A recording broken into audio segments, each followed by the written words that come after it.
Makin kacau, Nasdem salahkan PKS dan Demokrat yang gak serius mendukung Anies.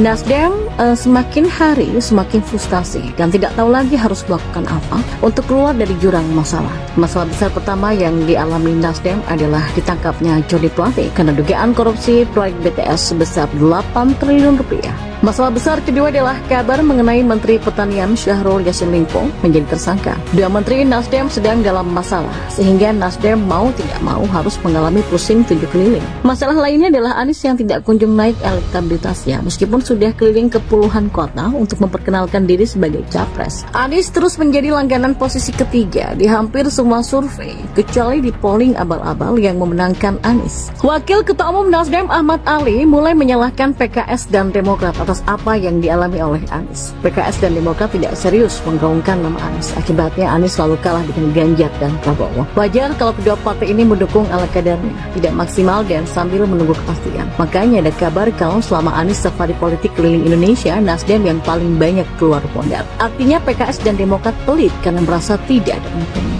Di awal-awal Anies diusung Nasdem, Anies rajin keliling Indonesia. Kadang dengan pesawat jet pribadi milik oligarki, mengajak orang-orang ramai-ramai hadiri acara dengan iming-iming door prize yang menggiurkan seperti motor, mobil, sampai umroh. Tapi semenjak Johnny Plate ditahan, nyaris tidak ada kabar Anies safari politik. Entah karena kekurangan dana atau bagaimana, hanya mereka yang tahu. Jadi bisa dikatakan parpol lain di koalisi perubahan bukan pelit, tapi hati-hati dan tidak mau rugi. Kalau keluar uang banyak, tapi ternyata tidak dapat posisi cawapres, percuma saja keluar uang. Anies saat ini terbukti bukan penyatu koalisi yang handal, parpol saling cakar-cakaran akibat perebutan kursi cawapres dan Anies bukan kader partai. Salah Nasdem sendiri, kenapa mau berkoalisi dengan PKS yang memang pelit dari dulu. Banyak orang lebih percaya PKS suka menerima kardus, bukan memberikan kardus.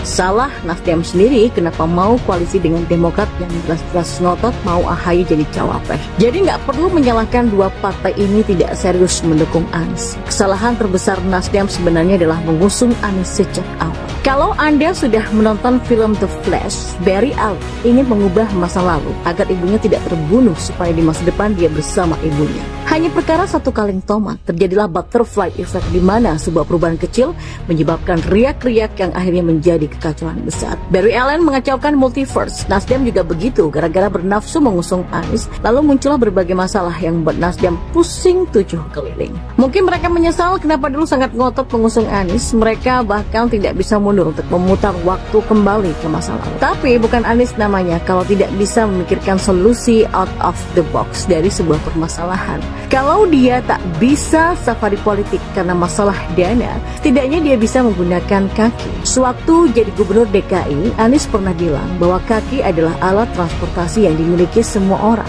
Jadi Anies tetap bisa keliling seluruh Indonesia dengan jalan kaki. Ini bakal sangat keren dan viral karena ada capres yang jalan kaki dari Sabang sampai Merauke. Anies bakal jadi sorotan dan namanya bisa semakin dikenal sampai ke seluruh dunia. Maka dengan banyaknya masalah seperti itu, wajar kalau Anies nyungsep atau bahkan gagal nyapres. Tapi bagi pendukungnya yang rata-rata stres, itu adalah akibat dari upaya penjagalan terhadap Anies. KPK memeriksa Anies soal Formula E, dibilang mau mengkriminalisasi Anies. Demokrat ketemu PDIP dibilang mau menjegal Anies. Presiden mengundang Ketua Umum Parpol Koalisi minus Nasdem, dibilang sedang merencanakan cara menjegal Anies. Kubu KLB mengajukan PK terkait Demokrat, dibilang mau menjegal Anies juga. Ini sih nggak ada bedanya dengan kubu Prabowo yang dulu suka bikin narasi bahwa ada upaya kecurangan pemilu yang terstruktur, sistematis dan juga masuk. Tujuannya supaya kalau nanti mereka kalah, masyarakat berpikir pemilu dicurangi. Kalau Anies nanti gagal nyapres, masyarakat mau digiring opininya supaya menyalahkan pemerintah. Bahkan ada yang mulai membuat provokasi. Jika Anies gagal menjadi capres, tidak terbayang berapa ribu pendukungnya yang akan marah dan menimbulkan kekacauan. Para pendukung Anies suka membuat narasi yang bertema gaduh dan bising ya. Mereka itu mau menang, tapi cara yang dipakai tidak sportif dan selalu mencari kambing hitam yang bakal disalahkan di kemudian hari. Formula E diusut artinya Anies mau dikriminalisasi. Formula E diusut artinya Anies mau dikriminalisasi. Koalisi perubahan bubar artinya Anies dijegal. Anies kalah pilpres artinya Anies dicurangi. Suka-suka mereka aja lah, yakin mau negara ini dipimpin mereka. Ya, meskipun sudah lama sepakat mendukung Anies, bukan berarti tiga partai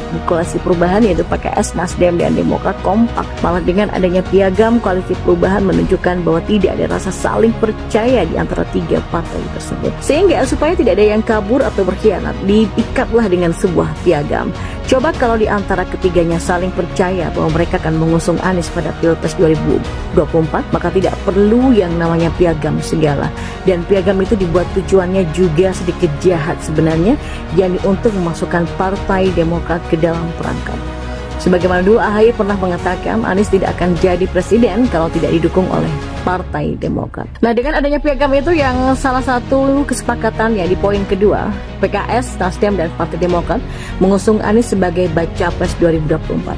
Demokrat akan sulit keluar ketika cawapres Anies bukan AHY. Akhirnya nasib Partai Demokrat seperti di Pilpres 2019 dulu, mengajukan ketua umumnya sebagai cawapres Prabowo ditolak, tapi karena tak ada pilihan lain terpaksa mendukung pendiri Gerindra itu yang berdua dengan Sandiaga Uno. Sehingga kedepannya ada kemungkinan wakil Anies bukan AHY. Demokrat tetap mendukung Anies tapi dengan setengah hati. Nah, dinamika lain yang menarik untuk diperhatikan di koalisi perubahan ini adalah adanya perseteruan antara PKS dan Partai Demokrat.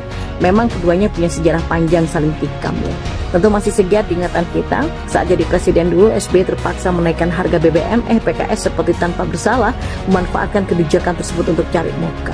Jadi presiden PKS kali itu Anies Mata secara terang-terangan mengatakan partainya menolak kenaikan harga BBM, padahal yang namanya koalisi ya harus bersama dengan sukam ataupun duka. Ketika pemerintah terpaksa mengambil kebijakan yang tidak populer karena adanya gejolak ekonomi dunia, semestinya harus didukung oleh anggota koalisi. Dari sini sudah kelihatan kalau PKS mau yang enaknya aja. Kursi menteri mau tapi mendukung kebijakan SBY waktu itu yang tidak populer tidak mau. Hal inilah yang kemudian membuat Wassekjen DPP Partai Demokrat Ramadan Pohan marah betul waktu itu. Sampai-sampainya mengatakan PKS main tusuk nggak jelas, oportunis serta mengkhianati pemerintah. Sekarang PKS dan Demokrat berseteru lagi tapi lebih soft sehingga selintas tidak terlihat. Lantas apa yang mereka seterukan?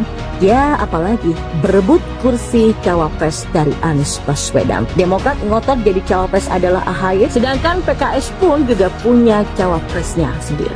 Nasdem semakin hari semakin frustasi dan tidak tahu lagi harus melakukan apa untuk keluar dari jurang masalah. Masalah besar pertama yang dialami Nasdem adalah ditangkapnya Jody Plate karena dugaan korupsi proyek BTS sebesar 8 triliun rupiah.